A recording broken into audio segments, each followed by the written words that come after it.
আমরা টামলার অ্যাকাউন্টটি খোলার জন্য প্রথমে একটা নতুন ব্রাউজার থেকে tumblr.com ক্লিক করলাম।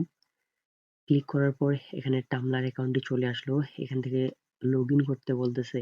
লগইন করতে গেলে এখানে প্রথমে একটা জিমেইল দিয়ে লগইন করে নিতে হবে প্রথমবারের মতো। আমরা প্রথমে একটু জুম ইন জুম আউট করে দেখতেছি।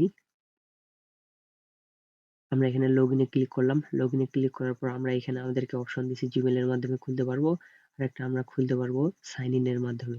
আমরা এখান থেকে জিমেইলের মাধ্যমে অ্যাকাউন্টটাকে ক্রিয়েট করব। আমরা এখানে ক্লিক করলাম। আমাদেরকে এই ইমেইলটি সিলেক্ট করতে হবে। আমাদেরকে এইখানে ইউজার নেম দিতে হবে। ইউজার নেমটি দেওয়ার ফলে আমরা এখন আমাদের ইউজার নেমটি তার সাথে ডেট অফ বার্থ সুন্দর করে দিয়ে দিলাম। দিয়ে দেওয়ার পর আমরা এখানে নেক্সট বাটনে ক্লিক করতেছি। আমাদের এটি নিতেছে না। আমাদেরকে এখানে এই বারটাকে সরিয়ে দিতে হবে। এখন আমরা নেক্সট বাটনে ক্লিক করতেছি। আমাদের এটা নিয়ে ফেলছে। আমরা এখান থেকে এখন আমাদের নিশ অনুযায়ী কয়েকটি সিলেক্ট করতে হবে। আপনারা এখানে অল সিলেক্ট করে প্রত্যেকটা সাইট নিতে পারেন। এখানে আমরা অল ফলো দিতে পারেন, কিন্তু আমি অল ফলো নিব না। আমি আমার নিশ অনুযায়ী আমি কয়েকটিকে সিলেক্ট করব শুধু। আমি এখানে নিশ অনুযায়ী আমার কয়েকটিকে সিলেক্ট করতেছি।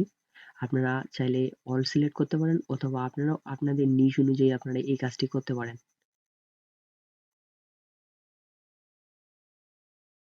আমি নেক্সট অপশনে ক্লিক করার পর আমাদের অ্যাকাউন্টটি পুরোপুরিভাবে তৈরি হয়ে গেল।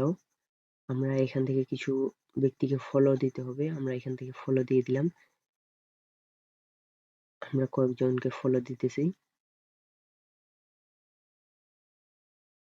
এরপর আমরা ফলো দেওয়া শেষ হলে এখানে আমরা নেক্সট বাটনে ক্লিক করি। আমাদের অ্যাকাউন্টটি পুরোপুরি সেট আপ।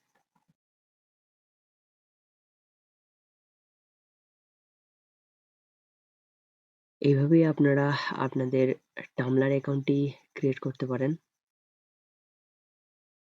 এখন এখান থেকে আপনারা মার্কেটিং করতে পারবেন। তখন আপনারা আপনাদের মতো মার্কেটিং করে নিজেদের মতো করে অ্যাকাউন্টটিকে পরিচালনা করতে পারেন।